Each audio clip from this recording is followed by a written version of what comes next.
各位观众，大家好，我是科切拉佛教中心的温婉如讲法师，也是心灵转站的主讲人。今天很高兴邀请到郭月仪和谢小金两位科切拉讲法师前来跟我们谈谈修行多杰雄灯法门是否会带来伤害。郭月仪讲法师是科切拉祈愿堂的负责人，而小金讲法师则是科切拉佛教团体的资深编辑和翻译。两位讲法师，你们好。你好。西藏佛教格鲁派的三大寺，从宗喀巴大师时期开始，一直以来都只有甘丹的沙棘、姜枝、色辣的结很美，还有泽邦的果芒、洛色林。但是从2008年开始，甘丹和色辣寺却因为多杰雄灯法门的争议而分出了两个下甘丹跟舍邦寺两个寺院，从此改写了我们格鲁派的历史。这个改变的其中一个原因，主要是说，有人说修行多杰雄灯法门会带来危害嘛，尤其特别对于针对达赖喇嘛的生命是带来这个危害的，这样的一个危险性。针对这一点，两位讲法师，你们有什么看法？那这个课题先由我来讲一讲。好，那这个法门是否会带来危险？其实问题围绕在这位护法究竟是世间鬼神，还是文殊菩萨化身的争议上。那根据佛教的说法，任何人若皈依了世间法门的话呢，必然会堕落恶道。既然如此，修持这个法门的上师们也断然不可能称愿回来造福众生。然而呢，其实事实上，修持雄灯法门的著名上师如至尊帕繃喀仁波切、至尊车江仁波切、至尊宋仁波切，甚至是至尊令仁波切，还有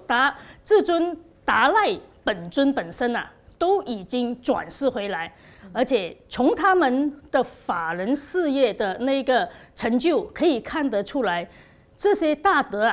他们对护法的那个信念非常的强，所以这个足以证明了，就是说多杰雄灯并非是世间鬼神，他也不会伤害我们。如果这个护法会伤害我们的话呢，这些大德他本身应不会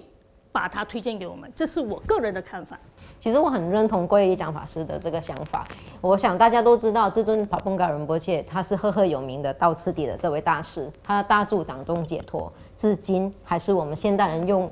针对广论的一个注释嘛，广为流传。那针对赤江仁波切来说，他是帕繃喀仁波切的心子，而且他是《掌中解脱》的编辑。还是什么？还是我们所谓的上师中的上师嘛？那这两位上师根本就不是泛之辈。然后刚才月仪讲法师有提到的是松仁波切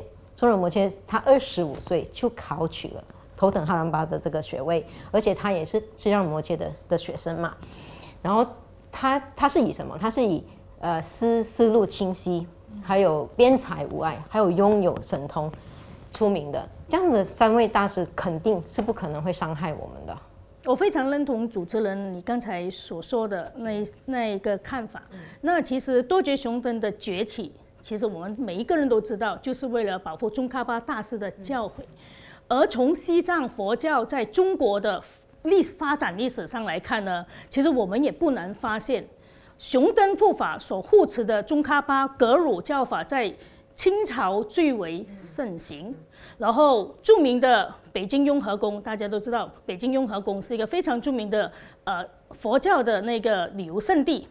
那时候呢，就是在雍正皇帝在位的时候呢，曾经是帕繃喀仁波切的前世，就是张家佛居住的地方。那乾隆时期的时候呢，就改为西藏佛教的寺院。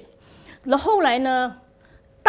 道光皇帝，大家也认识道光皇帝，那还特别就是册封多杰雄灯护法为西藏的大护法。逐渐从这边呢，你可以看得出来，就是逐渐呢，在多杰雄灯的护持下呢，西藏佛教变得非常的兴旺。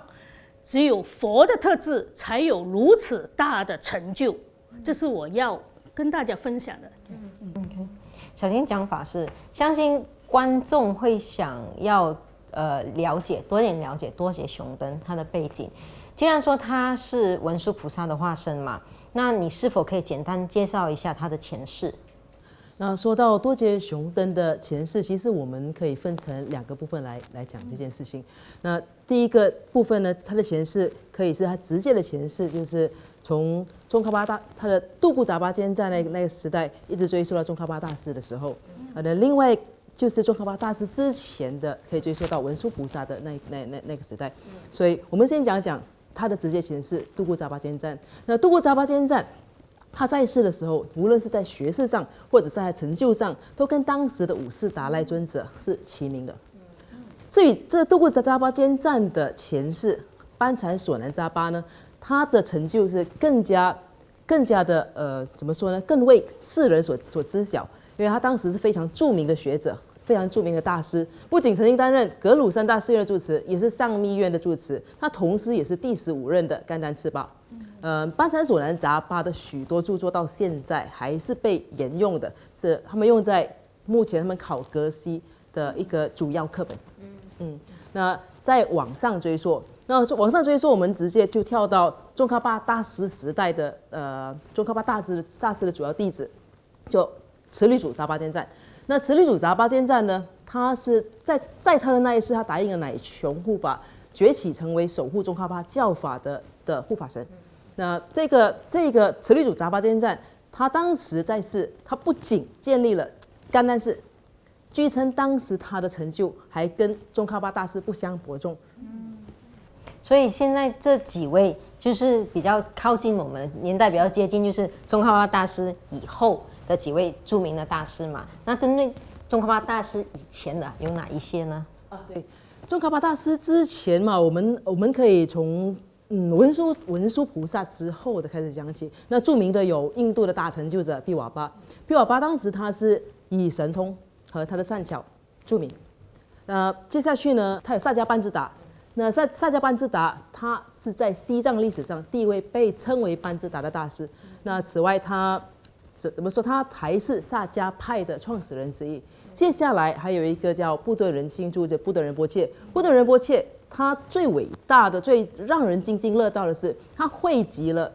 西藏的甘珠尔和丹珠尔这2部经典呢，其实可以称为是我们现代人称作是百科全书式的那藏文大藏经。所以这些大师们的成就，其实都显示出他们的智慧是非常了不起的，他们有非常高深的智慧，所以这也证明了他们跟文殊菩萨的本质是很相近的。刚才2位讲法师都提出证明多杰雄登是真悟悟法的论点嘛，所以他不会伤害别人，就是他这个论点是牵涉到他是真悟的，所以他不会伤害修行者。但为什么还是有人会说你修持多杰雄登这个法门会伤害达赖喇嘛、达赖尊者的性命，会伤害达赖尊者的性命？愿意讲法师可以麻烦你跟我们讲解一下吗？对我来说当然不会啦。那众所周知啊，达赖尊者是观世音菩萨的化身哦。既然是观世音菩萨的化身，那他肯定不会有被伤害的业。那所以在这一点上啊，多杰雄登护法会伤害达赖尊者的说法，好像没有办法去成立哦，是非常牵强的。况且文殊菩萨怎么可能会去伤害观世音菩萨呢？对，你这个说法是对。即使我们说现在达赖尊者他不是观世音菩萨的化身，但是他不是常常说他自己是一个很普通的出家人吗？那出家人最基本的一定会持戒，你持戒本身就可以保护你自己，然后你不会受到鬼神的伤害。所以针对这一点，他是不可能被受到伤害的，他不可能，对不对？是，其实不只是这样，在历史上我们看一下回溯过去的历史，除了5世达赖尊者的那个时代，在近代来说，第13世达赖尊者、第14世达赖尊者都曾经寻求过多杰雄登护法的帮忙。第13世达赖喇嘛的达赖尊者的时代，他们曾经帮助达赖救了整个西藏。那第14世达赖尊者的时候呢，则是成功把达赖尊者以及一群高僧带到了印度。所以这2世和前世的达赖，他们都依靠多杰雄登护法来寻求这些庇护。那怎么可能会说多杰雄灯对达赖会有加害的意思呢？两位讲法师都认为多杰雄灯不会伤害达赖尊者，但如果我们继续修持的话，那算不算会犯三昧野戒？两位讲法师有什么说法？谈到三昧野戒，那我觉得所谓的三昧野戒，就是指是上师跟弟子之间修行的关系。那怎么样算有清净的三昧野呢？其实是建立在弟子与上师之间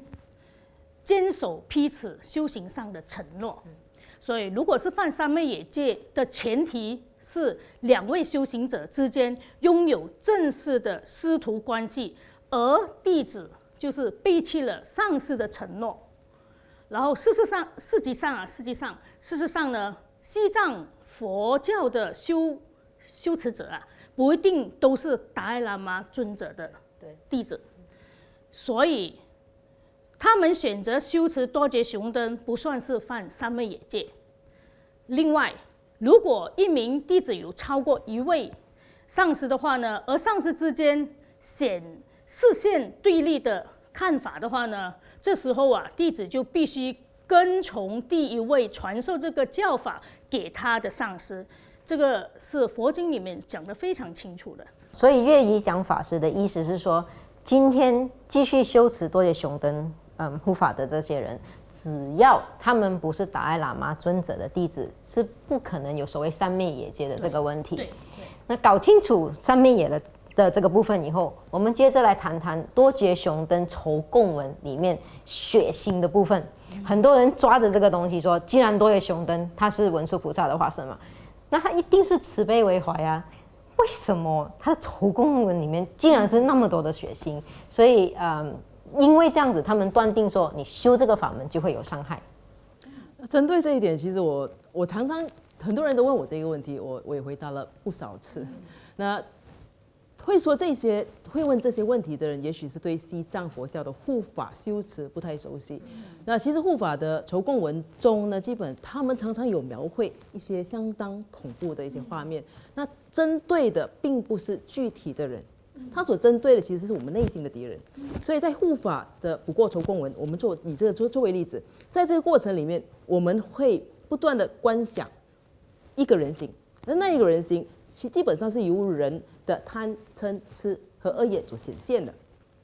之所以会有这样子的一个人形观想，是因为要方便修行者。贪嗔痴是没有形象的，观想不到，所以用人形来观想的话，是方便修行者。所以这个人形呢，再由金刚瑜伽母所化现的空行母把它剖开了，再把它化成甘露，再贡献给多杰雄灯。这是一个非常强大的一个净业法门。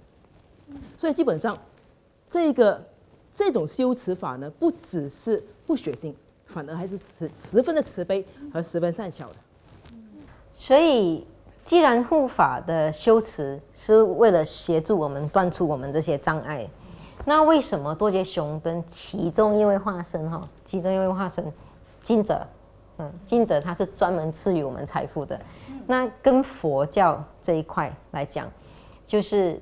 我们说护法他帮我们去除障碍，然后让我们可以顺利修行。那如果你去请求这位金者去求他财富的话，基本上他跟佛教所说的非常基本的教理，就是说你要断止这个执着，对金钱上、对物质上的这种执着，听起来好像有点冲突。那是不是有没有可能因为这个样子，所以人家说这个修行法门有伤害？其实事实上并不是如此。多杰雄灯作为护法的任务之一，我们都知道，就是护法的任务是保护修行人，确保他们拥有各方面修行的顺延，制造一个非常好的顺延给他们进行修行。所以护法赐予财富的目的是协助减轻修行人的财务压力，那好让他们可以安心修行这是非常重要的。那不会由于因为现实生活上的压力而轻易的放弃，所以这是护法表现他的慈悲和善巧的一种方式而且也是协助就是修行人能够很专注的进行他们的修行。所以护法既然他会尽一切让我们来坚持修行嘛。那事实上是怎样的一个情况呢？护法其实一般上护法呢都会尽一切的所能让我们坚持修行。那事实上啊，这个时代的众生啊，由于业力的关系，我们没有机会就是直接接触正悟的佛和菩萨。多杰雄灯以世间相示现的目的，就是为了跟众生建立较深的因缘，从而直接快速的帮助他们。在这种情况之下呢，就好像就是古时候啊，皇帝就是微服出征啊，那好让自己能够更加好的倾听啊，就是民众的声音哦，让他自己可以就是说能为百民啊，就是百姓谋福利。然后治国啊，其实的那种情况，那种讲的那种显现是一模一样的啊。好，其实我们说求神问卜是非常非常普遍的现象。今天不管对象是正悟的还是不正悟的，人之常情啊，他就去求一个他认为那个法力比他强大的一个对象。那在华人的这个我们的文化里面，我们最常听的是什么？你没小孩吗？去找观世音菩萨求次子嘛，然后观世音菩萨给我一个儿子，或者是说救苦救难等等。如果我们这样做，我们是不是可以反过来说，这样观世音菩萨法门是有问题的，它会造成一种伤害。所以当你矛头指着多杰雄灯，然后说他因为赐福，所以他的这个修持法门是有害，或者是违背佛教基本的教义的话，我觉得这个是非常不合理的啦，这样的一个说法。这样接下来让我们谈谈，如果我们停止修持多杰雄灯这个法门，是不是会对修行者带来伤害？那两位讲法师可以做进一步的说明吗？当然不是，护法既然是已经证悟的佛，那他自然就是本性来说，他自然就是很慈悲的，他不会说因为我们停止修持他的法门，他生气，所以对我们造成伤害，那是不可能的事情。那实际上啊，就是自从有了就是多杰雄灯禁令之后啊，达赖尊者、是硕巴仁波切和还有许多人都已经停止了修持这个法门，可是却没有人因此而受伤。所以这就证明了，其实多杰雄灯它本身的修持是不会造成任何伤害或者是危险的。我这里还要补充一个，就至尊释迦仁波切，对不对？我们都知道他是上师中的上师。那目前格鲁的上师，大部分都是他的都是至尊释迦仁波切的徒子啊、徒孙啊。那如果说这些弟子们就在禁令过后，有一些人因为需要宣誓嘛，所以他们就放弃了修持。如果多杰雄灯修持者会对停止修持这个法门的人造成伤害的话，那么这些弟子们至今怎么可能还存在于世间，还在继续的去弘法利生呢？所以针对这一点，达赖尊者、硕巴仁波切等等还在继续弘法，身体还是很健康，显然停止修行本身就不会带来伤害。相信两位讲法师有听过多杰雄灯，它只是护持宗喀巴大师教诲的护法。那如果今天我是其他宗教、其他教派的修持者，如果我去修持这个法门的话，它会不会有危险性？其实任何传承和派系的修行者，其实都可以修持多杰雄灯的法门。但是按照传统的做法，这是西藏佛教尊师重道的做法。我们要修持任何法门之前，首先都必须征求我们的根本上师的同意，才能够去修持。这是一个基本的做法。回顾多杰雄灯300多年的历史，其实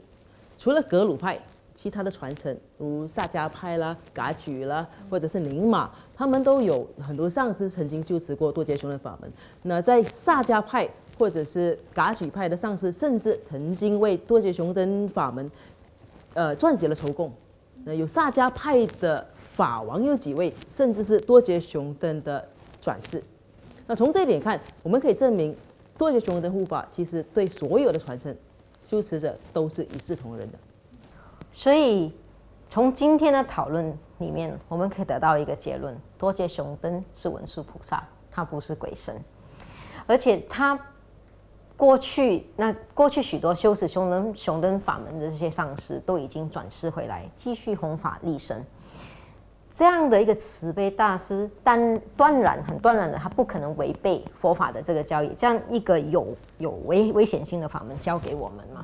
所以另一方面，多杰雄灯护法跟其他的护法筹公文，所谓的这种血腥暴力的这种现象，其实它真正的用意是要我们克服我们真正的敌人，并不能以字面上的这样的文字去理解，去断章取义。